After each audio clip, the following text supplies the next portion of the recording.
राजस्थान के सीएम अशोक गहलोत की मुश्किलें कम होने का नाम नहीं ले रही है। मुख्यमंत्री गहलोत की कुर्सी खतरे में है। डिप्टी सीएम सचिन पायलट ने कांग्रेस और प्रदेश सरकार के खिलाफ मोर्चा खोल दिया है। पायलट अपने 30 से ज्यादा विधायकों के साथ कांग्रेस से अलग होने पर विचार कर रहे हैं। गहलोत अभी संकट में फंसे हुए हैं, तब तक आयकर विभाग उनके करीबियों के पीछे पड़ गई है। आयकर विभाग के 200 से अधिक अधिकारियों और कर्मचारियों ने दिल्ली और राजस्थान की कई जगहों पर छापेमारी की है।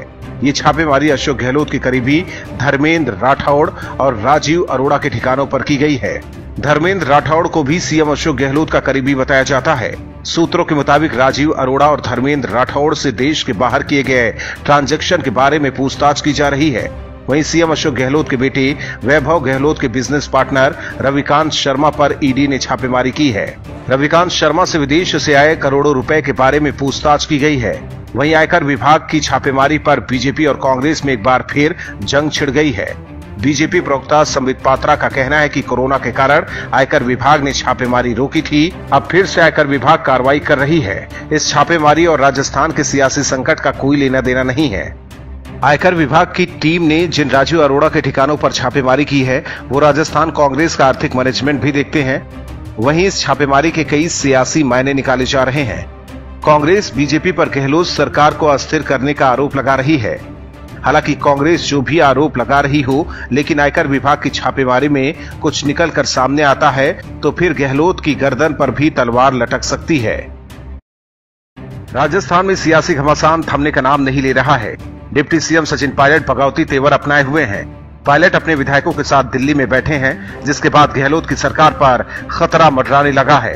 पायलट को मनाने में पूरा कांग्रेस परिवार लगा है, लेकिन पायलट को देखकर ऐसा नहीं लग रहा है कि अब पायलट मुड़कर कांग्रेस की तरफ देखने वाले हैं। इस बीच सचिन पायलट और उनके कुनबे को लेकर कई तरह की खबरें बाहर निकल कर आ रही हैं। सूत्रों के मुताबिक सचिन पायलट अपने दोस्त और पूर्व कांग्रेस नेता ज्योतिरादित्य सिंधिया के संपर्क में थे और बीजेपी में शामिल होने वाले थे। सिंधिया ने पायलट को लेकर हमदर्दी जताते हुए ट्वीट भी किया था। दूसरी ओर अब ये भी कहा जा रहा है कि सचिन पायलट तीसरा मोर्चा भी बना सकते हैं। सूत्रों के मुताबिक पायलट की नई पार्टी का नाम प्रगतिशील मोर्चा या प्रगतिशील कांग्रेस हो सकता है। सचिन पायलट के तीसरा मोर्चा बनाने के पीछे कई अहम वजहें सामने आ रही हैं। सबसे बड़ा कारण यही बताया जा रहा है कि मौजूदा राजनीतिक हालात में पायलट के समर्थन में इतने विधायक नहीं हैं, जिससे अशोक गहलोत की सरकार गिर सके। अशोक गहलोत भी लगातार विधायकों और पार्टी नेताओं से संपर्क और बैठक कर रहे हैं। उन्होंने व्हिप भी जारी किया है, जिससे पार्टी के सभी विधायकों और मंत्रियों को शामिल होना होगा। जो भी विधायक इस बैठक में शामिल नहीं होंगे, उनके खिलाफ कार्रवाई की जा सकती है। ऐसी किसी भी स्थिति को देखते हुए पायलट थर्ड फ्रंट के विकल्प पर विचार कर रहे हैं। वहीं सचिन पायलट अगर थर्ड फ्रंट बनाने में सफल रहते हैं तो ऐसी स्थिति में वो बीजेपी के समर्थन से सरकार बनाने की भी कोशिश कर सकते हैं। लेकिन क्या बीजेपी उनको मुख्यमंत्री के तौर पर स्वीकार करेगी, ये अहम सवाल होगा। फिलहाल जैसे जैसे राजस्थान का सियासी ड्रामा परवान चढ़ रहा है, वैसे वैसे कांग्रेस की धड़कन तेज हो रही है। अब देखना होगा कि कांग्रेस की अंदरूनी कलह पार्टी को कितना नुकसान पहुंचाती है। महाराष्ट्र में एनसीपी शिवसेना और कांग्रेस के साथ सरकार में शामिल है, लेकिन एनसीपी प्रमुख शरद पवार का बीजेपी प्रेम कई बार सामने आया है। पिछले कई दिनों से पवार पीएम मोदी और केंद्र सरकार की बातों पर हामी भरते नजर आए हैं। चीन के मुद्दे पर जब कांग्रेस के पूर्व अध्यक्ष राहुल गांधी ने बीजेपी को घेरने की कोशिश की, उस दौरान भी पवार ने राहुल को ही खरी खरी सुना दी थी। इसके अलावा भी पवार ने मोदी के लिए सोनिया गांधी को नसीहत दे दी है। इसके बाद हवा तो ये उठने लगी थी कि क्या महाविकास अघाड़ी सरकार से शरद पवार का मोह भंग हो गया है।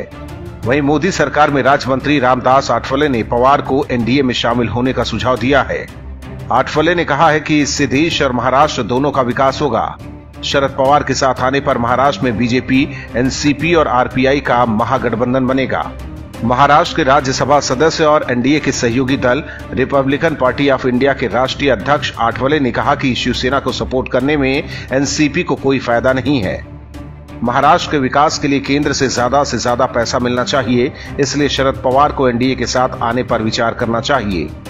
अगर ऐसा होता है तो महाराष्ट्र में बीजेपी, एनसीपी और आरपीआई की महायुति बनेगी। आठवले ने कहा कि शरद पवार महाराष्ट्र के बड़े नेता हैं। ऐसे में मेरा निवेदन है कि उन्हें देश के विकास के लिए नरेंद्र मोदी के साथ आना चाहिए। आपको बता दें कि जब महाराष्ट्र में सरकार गठन के दौरान शिवसेना ने बीजेपी से दगाबाजी की थी, उस दौरान भी आठवले ने दावा किया था कि एनसीपी बीजेपी के साथ आ सकती है। हालांकि बाद में शरद पवार और उनकी पार्टी शिवसेना और कांग्रेस के साथ चली गई, लेकिन पिछले कई दिनों से महाराष्ट्र में एनसीपी, शिवसेना और कांग्रेस के बीच सब कुछ ठीक नहीं चल रहा है। सरकार के अंदर बीते दिनों खींचतान की खबरें आने के बाद सियासी गलियारों में ये अटकलें लग रही थी कि कहीं शरद पवार की पार्टी बीजेपी के साथ जाने का फैसला न कर ले।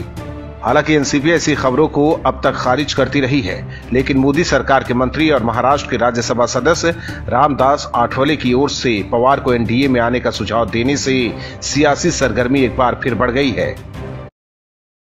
राजस्थान में जारी सियासी उठापटक के बीच कांग्रेस अब अपने विधायकों को समेटने में जुट गई है। पार्टी के राष्ट्रीय प्रवक्ता रणदीप सुरजेवाला तमाम आला अधिकारियों के साथ जयपुर में डेरा डाले हुए हैं, जबकि पायलट गहलोत का किला ध्वस्त करने के लिए तैयार बैठे हैं। इस बीच सीएम गहलोत अपने विधायकों के साथ बैठक करने जा रहे हैं। बैठक में जो विधायक नदारद रहेंगे उनके खिलाफ कांग्रेस कार्रवाई करेगी, जबकि सचिन पायलट बैठक में आना तो दूर, कांग्रेस के नेताओं से बातचीत भी नहीं कर रहे हैं।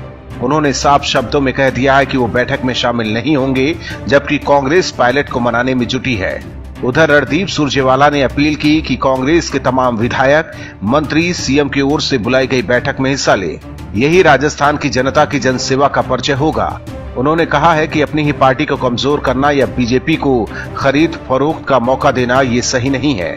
सुरजेवाला ने कहा है कि सचिन पायलट समेत किसी भी विधायक के मन में कोई शंका सवाल है तो इन्हें बातचीत से सुलझाने के लिए कांग्रेस आलाकमान के दरवाजे हमेशा खुले थे और खुले हैं।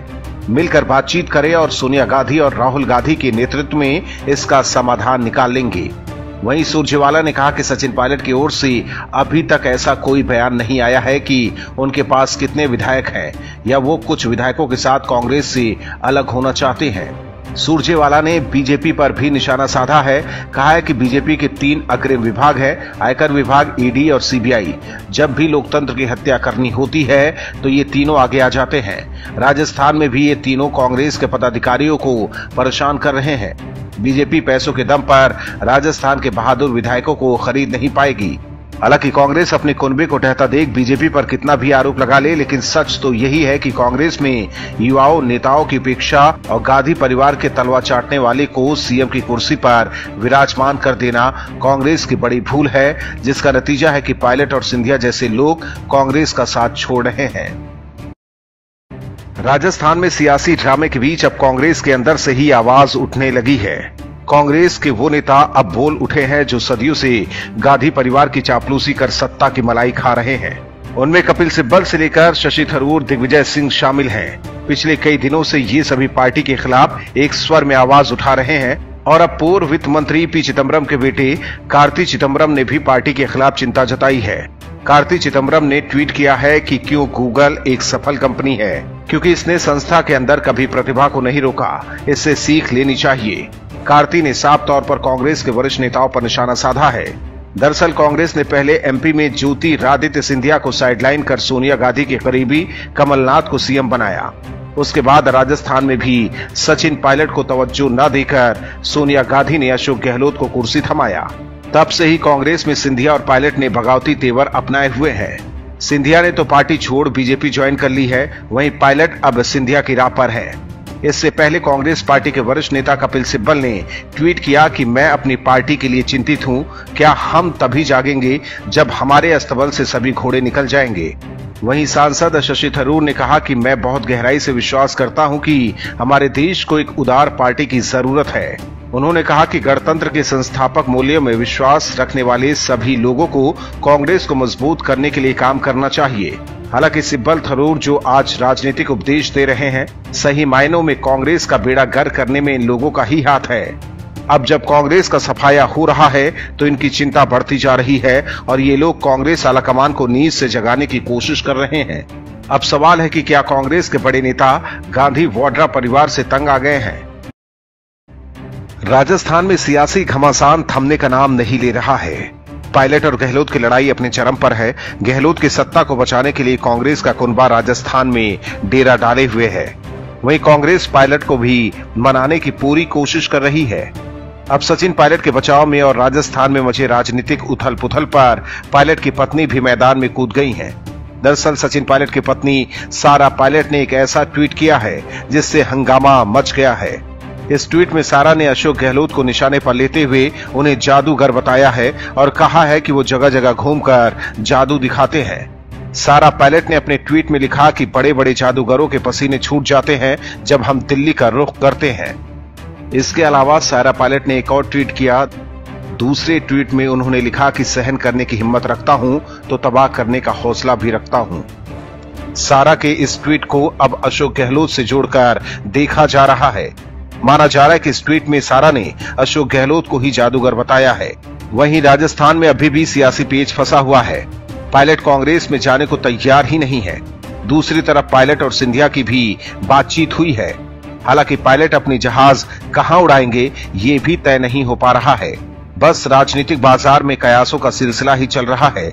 इस बीच कांग्रेस ने दावा किया है कि राजस्थान में उनके साथ सभी विधायक मौजूद हैं।